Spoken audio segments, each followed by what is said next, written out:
అమరావతి నమో నమః.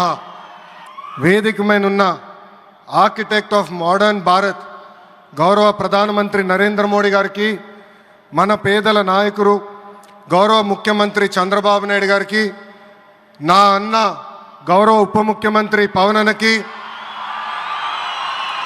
వేదికమైనున్న ఇతర గౌరవ పెద్దలకు, ప్రాణాలు సైతం లెక్క చేయకుండా అమరావతి కోసం పోరాడిన రైతులకు, ప్రజలకు నా హృదయపూర్వక నమస్కారాలు.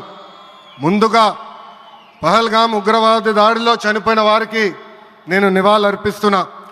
ఉగ్రవాదుల దాడిలో చనిపోయిన వారి కుటుంబానికి దేశం మొత్తం అండగా నిలబడుతుంది. పాకిస్తాన్ గీత దాటింది, అమాయకుల్ని చంపింది, చాలా పెద్ద తప్పు చేసింది. ఒక్క పాకిస్తాన్ కాదు, 100 పాకిస్తాన్లు వచ్చినా భారతదేశ నేలపై మొలిచిన గడ్డి కూడా పీకలేరు. 100 పాకిస్తాన్లకు సమాధానం చెప్పే ఒక్క మిసైల్ మన దగ్గర ఉంది. ఆ మిసైల్ ఏంటో తెలుసా? నమో గౌరవ ప్రధానమంత్రి నరేంద్ర మోడీ గారు. సింహం ముందల ఆటలు ఆడకూడదు, ఆడితే ఏమవుతుంది? మన సింహం నమో కొట్టే దెబ్బకి వరల్డ్ మ్యాప్లోనే పాకిస్తాన్ అని మిస్సింగ్ రావటం ఖాయం. ఈరోజు పాకిస్తాన్ ఆర్మీలో పనిచేసేవారు కొంతమంది రాజీనామా చేశారు, కొంతమంది సెలవులు పెట్టిపోయారు. దట్ ఈస్ మన నమో కొట్టే దెబ్బకి పాకిస్తాన్ దిమ్మ తిరుగుతాం ఖాయం. ఈరోజు నేను గర్వంగా చెప్పగలుగుతున్నా, ఎంటైర్ నేషన్ స్టాండ్స్ విత్ మన నమో. కేంద్రం ఈరోజు కులగణన చేయాలన్న నిర్ణయం తీసుకుంది. ఇది ఒక నిర్ణయం కాదు, ఇది ఒక సంచలనం.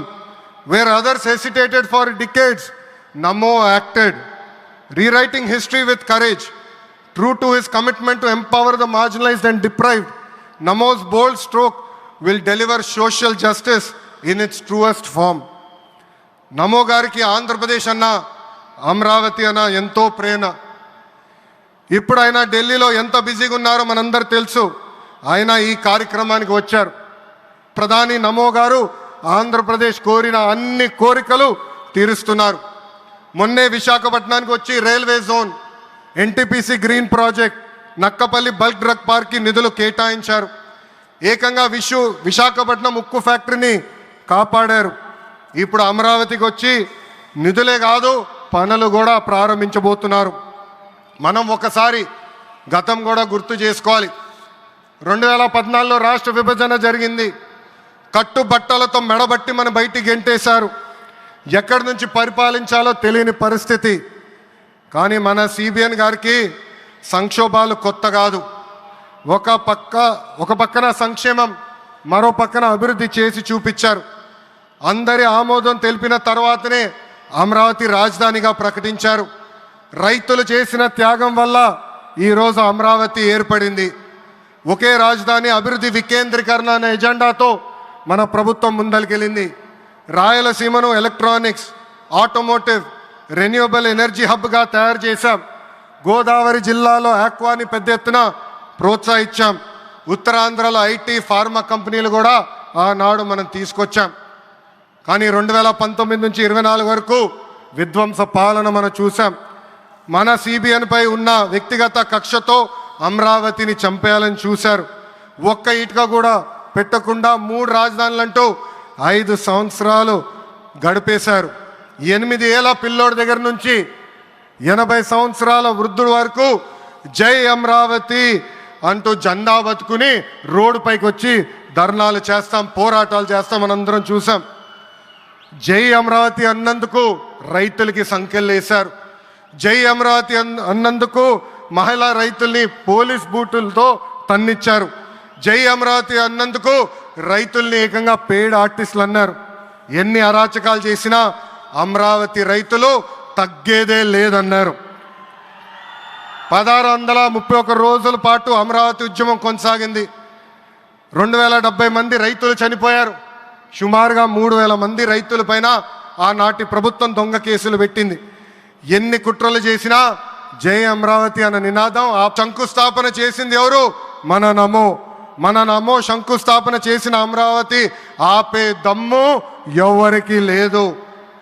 1631 రోజుల పాటు పోరాడి అమరావతిని నిలబెట్టిన రైతులకి నేను ఈరోజు శిరస్సు వంచి నమస్కరిస్తున్నాను. ప్రధాని నమో గారి చేతి మీదుగా అమరావతి పనులు తిరిగి ప్రారంభం అవుతున్నాయి.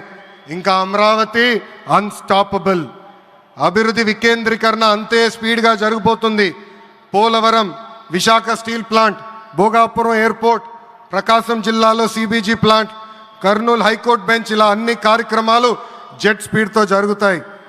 ప్రజాప్రభుత్వం ఏర్పడిన 10 నెలల్లోనే 8 లక్షల కోట్ల పెట్టుబడితో వాటి ద్వారా 5 లక్షల మందికి ఉద్యోగాల అవకాశాలు కల్పించడానికి అనేక నిర్ణయాలు మేము తీసుకున్నాం, ఒప్పందాలు కుదిరించుకున్నాం. అంతేకాదు 16,347 పోస్టులతో మెగా డిఎస్సి నోటిఫికేషన్ కూడా ఇచ్చాం. 5 ఏళ్ళలో ప్రైవేట్ రంగంలో 20 లక్షల ఉద్యోగాలు కల్పించాలని ఒకే ఒక లక్ష్యంతో ఈ ప్రజాప్రభుత్వం పనిచేస్తుంది. ఆంధ్రప్రదేశ్లో ఇప్పుడు డబుల్ ఇంజిన్ సర్కార్ ఉంది. 2 పవర్ఫుల్ ఇంజిన్లు.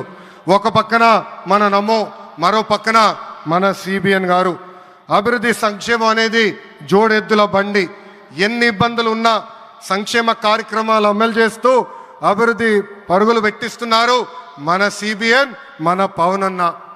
ఇంకా మనకి తిరిగే లేదు. నాకు తెలిసినంత వరకు ఏ రాష్ట్రాన్ని కూడా ప్రధానమంత్రి గారు ఇన్నిసార్లు వెళ్ళింది లేదు. దానికి నేను హృదయపూర్వక ధన్యవాదాలు తెలుపుకుంటూ జై అమరావతి. షేర్ చేయండి, లైక్ చేయండి, సబ్స్క్రైబ్ చేయండి. మరిన్ని వీడియోల కోసం బెల్ సింబల్ పై క్లిక్ చేయండి.